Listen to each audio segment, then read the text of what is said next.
No, not yet. No, for heaven's sakes. Speaking of this little thing here, it says, men, are you tired of women blaming you? Because I heard that, I heard a chick on the air the other night, one of these angry ladies, with a mustache, always appearing on Barry Farber's show called Women's Strike or something, And oh yeah, you can just hear you got these leather pants on with a bullwhip, and she's bugged, and she's tired of men always making women pregnant, see? And she was talking about this. And I'm listening, it's like out of Alice in Wonderland. And it's as if women had nothing to do with it. As if they're kind of just standing around. The men keep doing this bad stuff. Oh, I wish I could shimmy like my sister can. Maybe that's her problem. She can't. I'll never forget one night.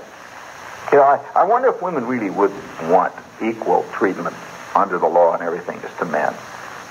I'll tell you, I can just imagine about 5 million men I know suing for alimony. Getting it? I mean, if they actually treated with the actual equity under the law. In fact, can you imagine what happens to almost every man I've ever known? Every man I've ever known has run into the law. One term or another. Right, Keith? All right. One night I'm riding over the Willis Avenue Bridge, see? Yeah, and I'm playing it cool, see? And I'm just going along there. And everything's under control. I got the radio going. It's about 3 o'clock in the morning, see? And I go cooling along over the bridge. And I'm the only car, see? And so I'm just going along there. And I don't know where this guy came from. It's like all of a sudden he materialized. I don't think it was a real fuzz car. I don't know. All of a sudden it's there, just like poof, out of the air. And zap, I see the U-light back of me. Whoo! Those big old red lights going, see? And I'm going along. I know there's nobody else. See? I pretend like I don't know it, see? I'm just driving along like as if it's somebody else they must be after, see? And all of a sudden this guy goes, wow! He pulls right up in front of me and nothing's worse than to be driving along and you hear that sound. You think, oh, they just make one little bleep on the siren. Shoot, I stop. And this great big guy gets out. And he had more things rattling all over him. They got straps all over him. So he had these straps and these little things hanging on him and they were rattling. See, I can hear him rattle as he comes back. And he's got a pair of these real big black glasses. See, he walks back. He looks in the car there, and there I am, see. Now, what have I been doing? Well, I've been with some friends, and it's very innocent, with some friends. We had a little Chianti and a little Dago Red, and I'm sitting around there. And so I'm sitting in the car trying to look cute, see. And he looks in at me and he says, "Get out." That's all he said. Get out. What'd I do? Get out. Well, it was only one thing to do under those circumstances.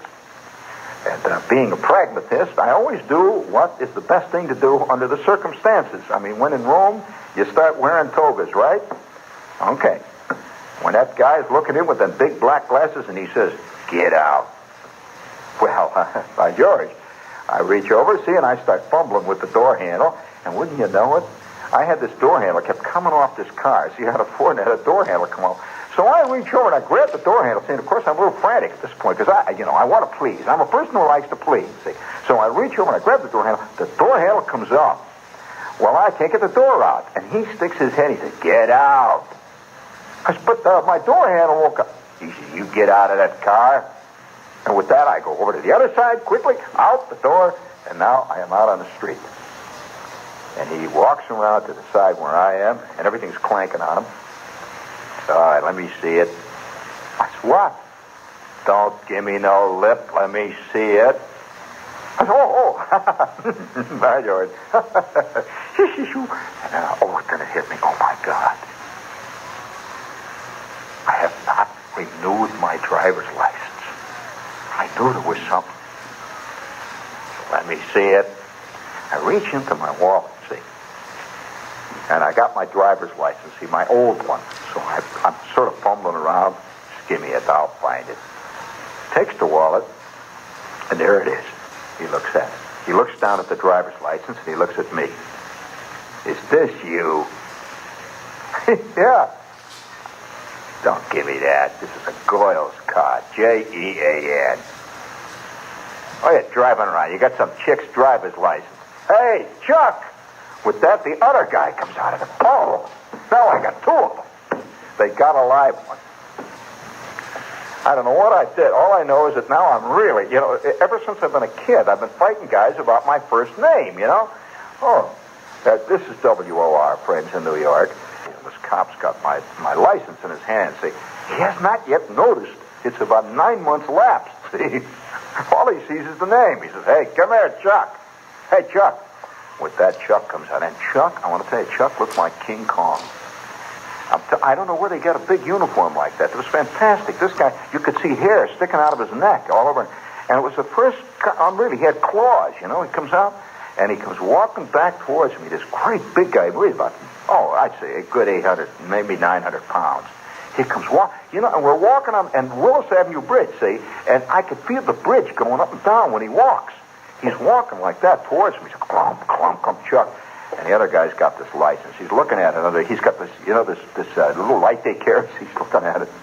And he keeps looking at me. And he keeps shining light. He says, "Hey, Chuck, get out the book." So what book? What book have they got? I wonder if you've ever seen this book, friends. Do you know that the Fuzz carries a book that's got the pictures of all the really bad guys in the world in it? Did you know that? The real wanted ones, the real bad ones?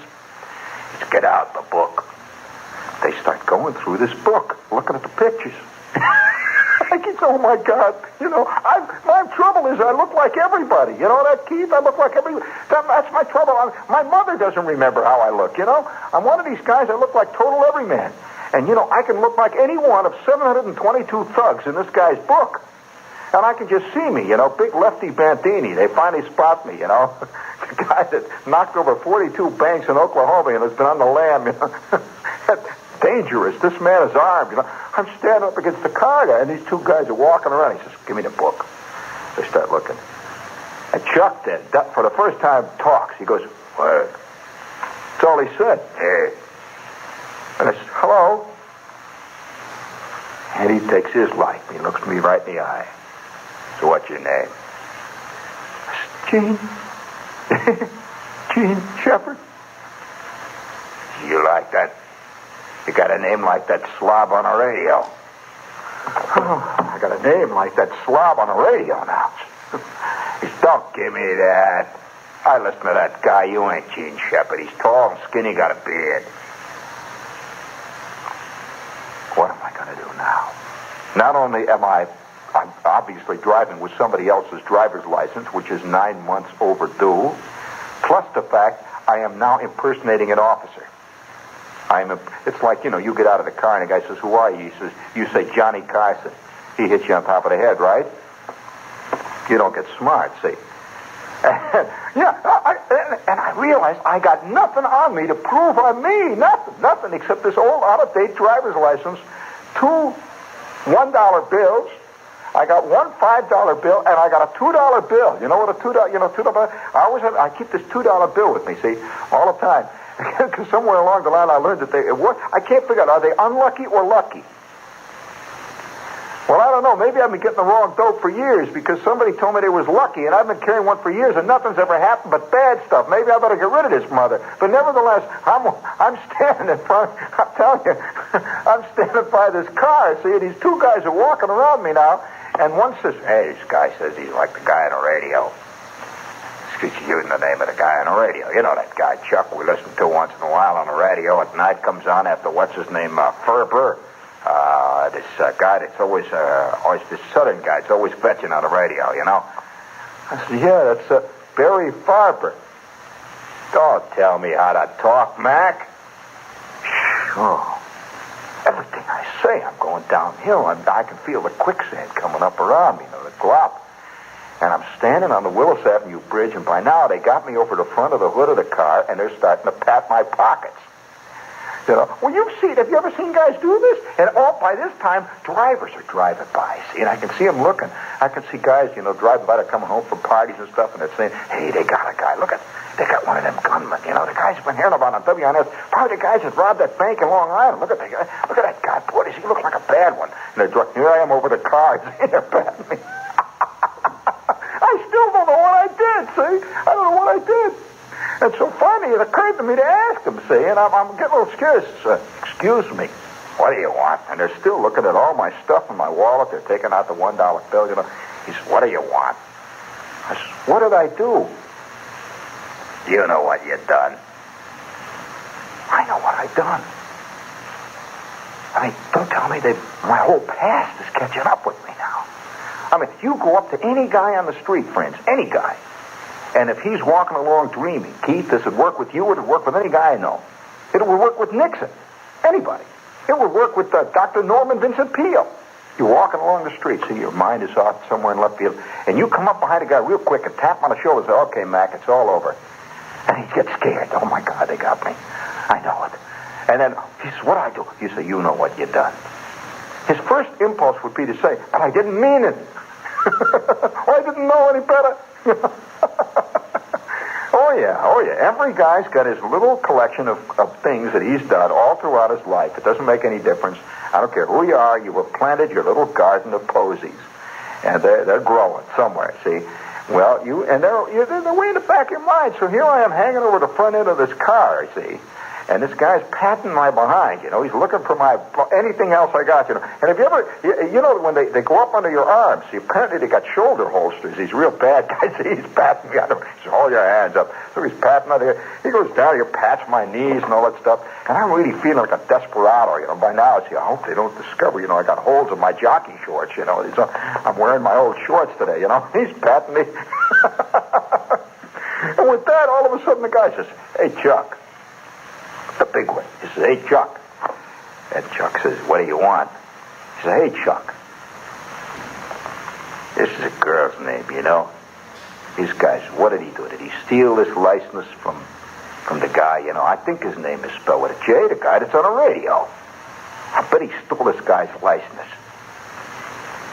I said, no, I am Gene Shepard. I said, do you want me to say something funny?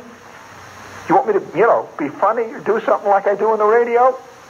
With that, the second cop says, don't get funny.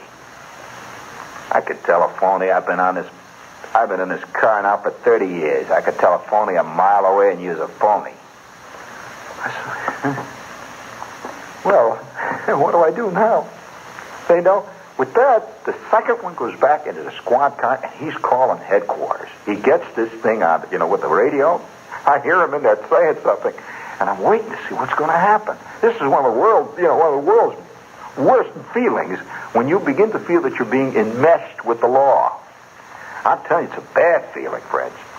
So I'm standing there. The cop that's watching me is saying nothing. He's just standing around there. And then I got an inspiration. It hit me. After about 10 minutes of this panic, it hit me.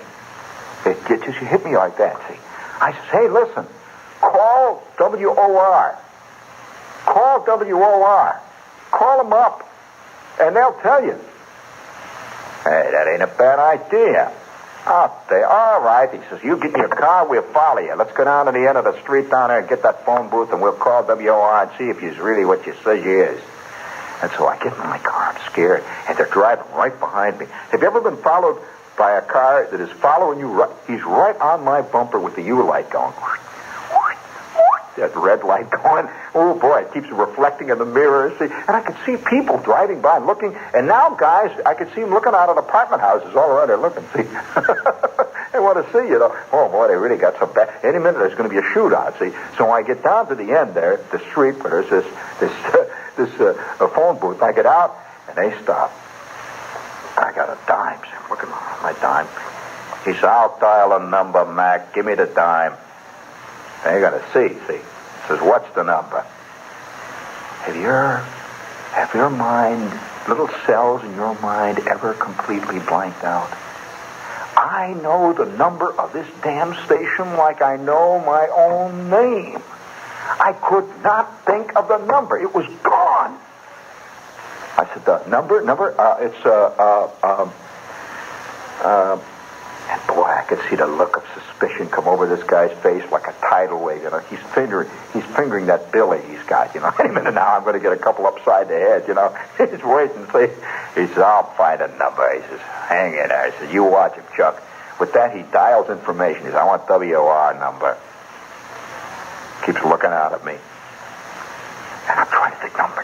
Oh, God, I got to think of the number. I couldn't think of that number for hell. I just couldn't think of anything. I guess your mind just goes completely blank when you're under these things. I just wonder how many guys have confessed to stuff, have blurted out insanities, have been totally suspicious just because of total fright. That's all, complete. And so I'm standing, and a couple of kids come walking. They stand there and look, see. And it was at that moment that a fantastic thing happened. There's 2 or 3 kids. They're drifting down the street. They're coming from a party or something. One guy's got one of these satin jackets, that says 23rd Street AC on the back, and the cop is standing over by the squad car. He's waiting for a call. He's listening to the radio, and all the time, I can hear that radio. That's the way it goes all the time. And people wake up. They hear it,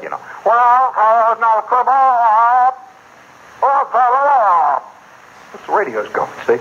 And it's silent. And this cop is dialing information, trying to get the WOR number, when all of a sudden, it happened.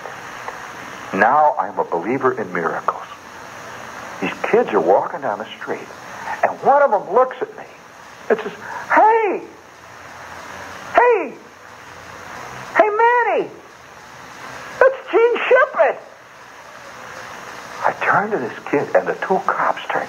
Can you imagine? To this day, I don't know who these 3 kids are. Can you imagine the 3 kids have seen Gene Shepard getting busted? And I am really busted. I mean, it's obvious. I'm not having a friendly little political talk with the cops there. It's obvious that we're not talking about the Mets. Because that cop is not, he's looking out at me with that angry look, and the other cop is just looking at me with a cool look. And the kid says, Hey, Manny, look, that's Gene. Hey, Shep, how are you? Excelsior, Shep, Excelsior. Oh, wow, Excelsior. I turned to the kid and I says, Oh, kid, hi, man. I said, Holy smokes, tell these guys who I am.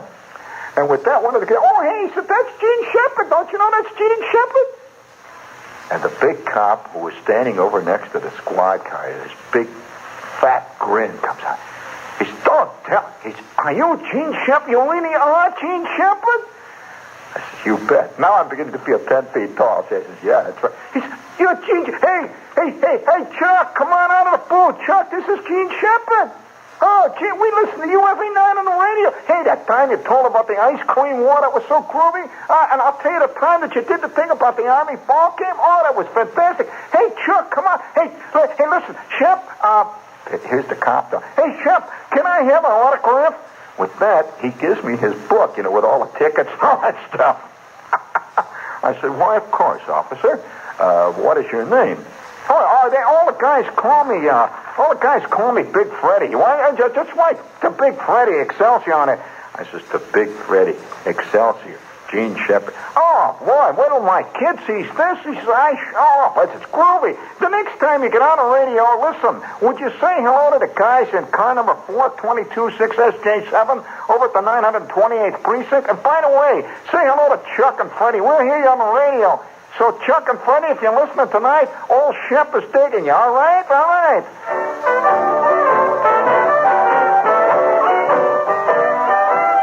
Yeah. How about that for a little drama? Did you enjoy that drama? That's a true story, man. I'll tell you, it was one of the worst things that ever happened to me. Oh, wow. Oh, man, that was Nervousville.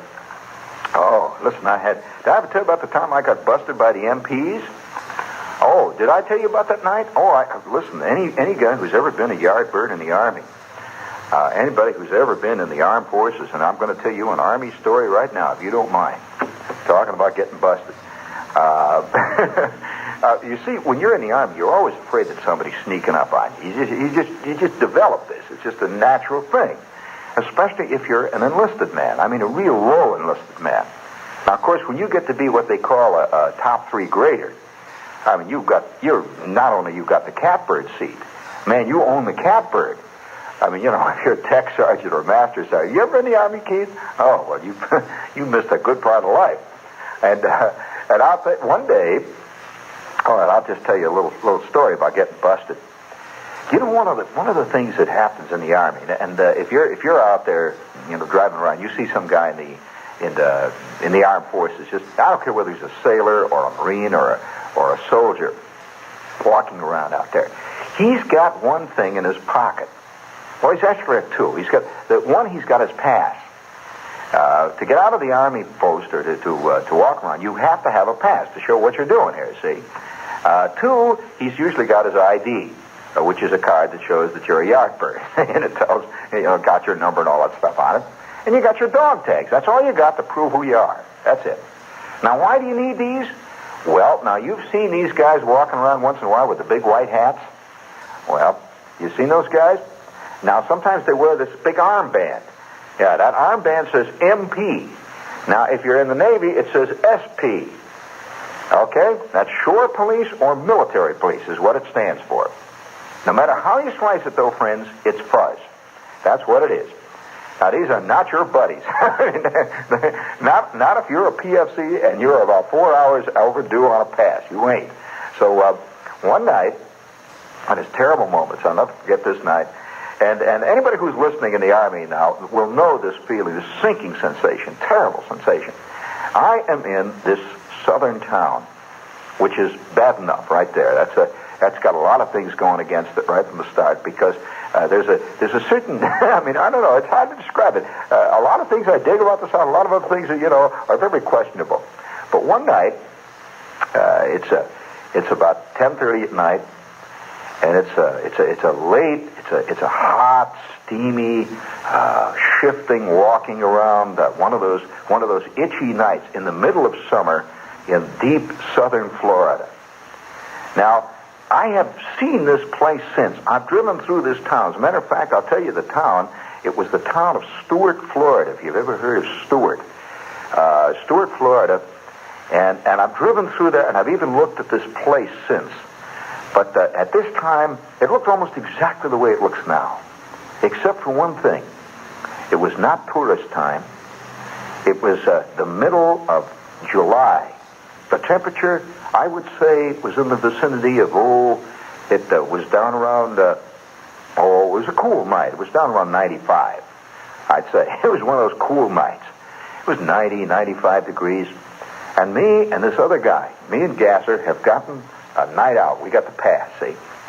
Now, we had gotten off work that afternoon at 4 o'clock. We came into town to go to a movie. It's about all of it. The only action in town, we went to a movie. We went out and we had our little dinner we bought this place to get out of the GI food. We're having a very, very, very circumspect evening. We have not done a darn thing. Nothing has happened. Everything is cool. And we're walking around town, just looking at the town. It's now about 8:30, something like that. Now, our pass is good for, I think, 1 o'clock in the morning. It's around 8:30 at night, so everything is kind of cool. And we're walking along, and we meet two other guys from our barracks. One of these guys I will never forget as long as I live. His name is Nash. I meet old Nash, and Nash was a tall, skinny guy who had a kind of a pasty face. And he looked a little bit like, pictures you see of Harold Lloyd. He looked studious. He looked almost like, if you could imagine, a tall, skinny Woody Allen. And very, very serious. He never said anything that wasn't serious. And so we meet Nash, and along with Nash is a guy named Di. Now, Di he is even more studious than Nash. These are two very studious men. And Di is kind of short, and he's very, very nervous type. And his friend Nash is a tall, skinny, calm, very, very placid, but very, very serious guy. And along comes Gasser and Shepard. And I see the two, and I said, "Hey, Nash, how are you?" "Well, I'm fine." He was from Tennessee, so I'm fine. "So what are you doing?" "Oh, we are just walking around town, enjoying the sights.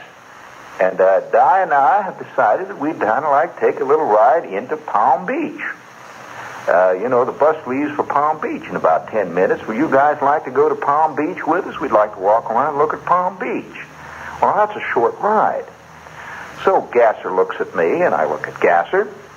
And Gasser says, "Sounds like fun. Now, what do you say?" Well, our pass was good for a 50-mile radius from the camp, which was not really a camp, but it was just a little a clearing in the woods back in the Everglades. So that's really what it was. which was populated almost exclusively by 722 trillion mosquitoes and 94 bull alligators and us. That was it. And so I thought, gee, Palm Beach, that does sound interesting. I have never been to Palm Beach. And we had just arrived on this place, so we'd never been there.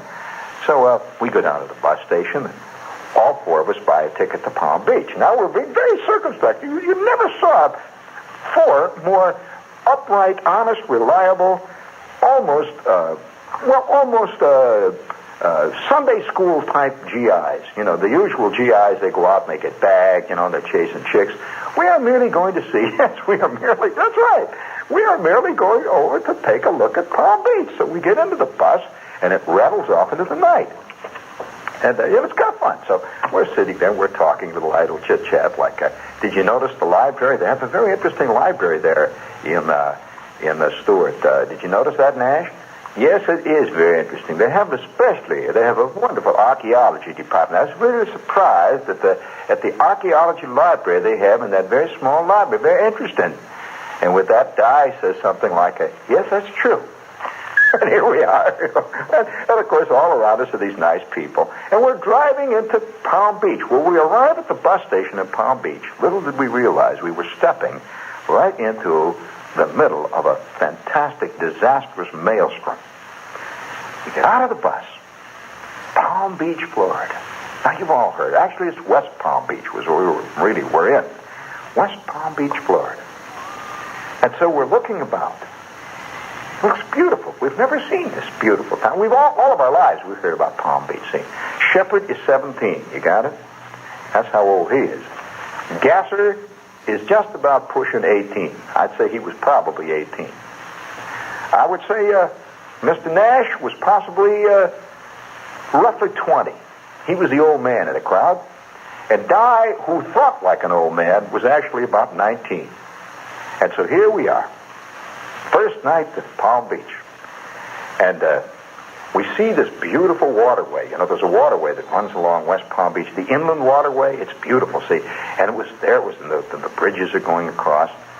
And so we stopped on a street corner, asked somebody, where is Palm Beach? See, this was West Palm Beach. And the guy says, well, you just go right over that bridge there. He says, go over the causeway, and that's Palm Beach. It's right over there. You just walk across over there, and you're on Palm Beach. Why, I do believe I'll do that, said Nash. And so we walked across this causeway, and incidentally, we walked into disaster.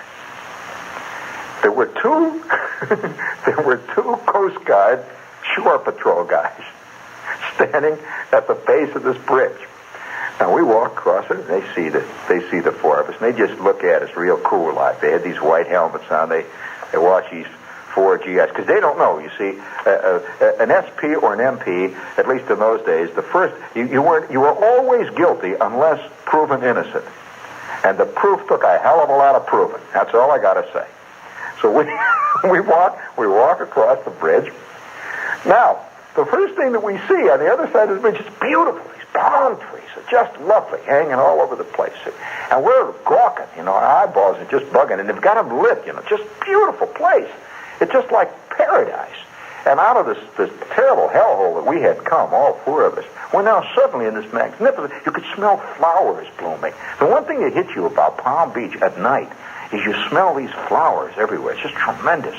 And we're just sort of gassed. Gasser, who was, you know, he says, this is really great.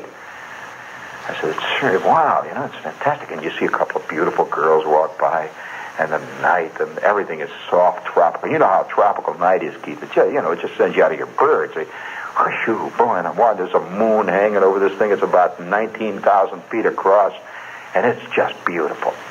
And we're walking along this magnificent road that leads right into the causeway, the four of us. You never saw four more innocent GIs in your life. We have nice pressed suntans on, everything nice and clean. Our passes are all in order. And we're walking past this bar. Well, now, it would never occur to me to go to a bar. I'm not a bar type. It would never occur at that time, anyway. It never. I mean, at that time, I was just being weaned from Ovaltine. I had just started to drink Coca-Cola straight. You know, up to that time, I diluted it. You know, I used to take Coca-Cola, with a little water on the side. You know, it was pretty strong. So So, Gasser, you see, Gasser, I suspect that still to this day doesn't drink. You know, he's a real Billy Graham. So we're walking down. With that, Nash says, "Say, fellas, here's the old man of the crowd saying, he's very distinguished. He says, fellas, I'll be glad to set you for," he said, "just a kind of a celebration as our first pass who got in here in town. I'd be glad to set you up to a little drink of some kind." Well, you know, I've been hearing this all of my life. Here I can't say, well, I'm just a kid, you know, and I don't. So, Di says nothing. Gasser says nothing. And I say nothing. And so with that, Nash says, "Well, you just come on, let's go in and have a little drink." This guy is the absolute most distinguished GI we've got in the whole company. We walk in, and it's one of these bars that's got the purple lights. Have you seen the kind with the purple and the red lights that kind of move? It's got stained glass stuff all over the bottom. Very elegant. It's dark, you see, in this place. Mirrors all over the place, see? And here's this bartender. He's working away there. And we walk in and sit down at the bar. All four. It's the first time I ever was at a bar, actually. And the four of us sat at a bar. I have no idea what to order. And so Nash looks at the bartender. The bartender looks at Nash and says, "What do you have, man?" He spits. With that, Nash says, "Well, I believe I have a double Southern Comfort." Well, I never heard Southern Comfort. What the hell's that, see? Well, so the bartender looks up and down the line. With that, Di says, "I'll have the same." Gasser says, "Yeah, me too." And I say, "Well, yeah." And I have my first Southern Comfort. Well, Nash takes his Southern Comfort. I never saw anything like it. Nash takes his Southern Comfort and he just goes just down like that. Just goes it just goes. So I pick mine up and I sip it. Oh, it tastes so good. Ooh, this tastes like it. I'll tell you what it kind of tastes like. It tastes like a turned on Caro syrup. If you can imagine Caro syrup that suddenly got awful hip, it tastes so good. You know, I just tasted. Ooh, I never thought it tasted like. You know, it was so good. Nash then has another one. He goes, and it was just then that it happened. Nash had 3 Southern Comforts. I'm still drinking my first one, and so is Gasser and Di down. We're sipping. It's very strong. Nash has had 3 of them, and he changes. All of a sudden, he changes, and 2 sailors have sit down at the end of the bar. With that, Nash gets up and he says, "Who are you looking at, smart guy?" He gets up, he walks down, he grabs one of these sailors by the back of the neck, and he throws him down to the floor. He says, "Who are you looking at, sailor boy? I'm going to kick your guts right out through your ears." And he gives him a kick. Well, all of a sudden, there's a fight going on in the bar. 3 more sailors jump out of a booth in the rear, and now we're in the middle of a fantastic fight. 17 guys are fighting. I'm looking at Gasser. Gasser's looking at me. With that, all of a sudden, Nash takes the sailor, and he throws him right through the front window of this bar. Crash! Like that. Oh, my God, what's happening? I run out of the door. I'm running down the street. I'm running with Gasser. Gasser says, "You and your damn Palm Beach, look at what you got us into now." I'm running down the street. I can hear the sirens coming from all over. There's sirens coming from thousands of miles around, and I'm running down the beach. Running and running and running. I'll tell you, I was in real good condition. I was in real good condition. But I want to tell you, I was covering the ground so fast, I could just feel my breath coming up in big, sharp, burning gas from way down at the bottom. Running, and I see these red lights, and I can hear the bar crash in back of us. Nash is cleaning up on 500 guys. He turned into King Kong. I'm running down the street, and all of a sudden, these 2 SPs are standing in front of the 2 of us. One guy tackles me around the knees, and the other guy gives a block and throws Gasser down, and the 2 of us are down and laying there. And that SP just looks down at us. He says, "All right, you guys, I'm just going to wait and see what happens in that bar. You just say right where you are." That began one of the most fascinating 3 days I ever spent. You're listening to a guy who spent 3 days in a Navy slam. Bring it on. Woo, what a night, what a night. I've been there, friends. I've been there.